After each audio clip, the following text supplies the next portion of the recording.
सत्य असत्य असेल, कधीतरी चांगल्या माणसाच्या पाठीमागे राहण्यासाठी जे शस्त्र आपल्याला डॉक्टर बाबासाहेब आंबेडकरांनी या ठिकाणी दिलेलं आहे, सिद्धार्थची धास्ती खायचं काही कारण आहे असं मला वाटत नाही. खरं तर डॉक्टर बाबासाहेब आंबेडकरांचा एवढा आज आमच्या गोपीनाथरावांनी सांगितल्यासारखं महाराष्ट्रामध्ये शोधून जे पुतळे आहे त्याच्यापैकी एक अहमदपूरचा पुतळा आहे.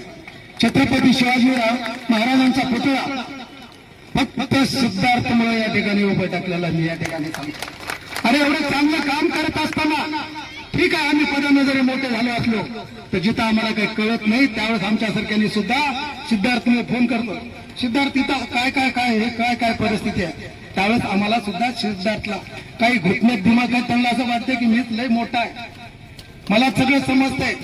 आपण ओळखलं पाहिजे, कारण ज्या काही गोष्टींना आपल्याला ज्ञात नाही, आपल्याला माहित नाही, एखाद्या माणसाला माहिती असले तर त्यांच्याकडून माहिती घेणं हे मला वाटत नाही कमीपणाचे लक्षण आहेत असं मानणाऱ्यापैकी मी नाही.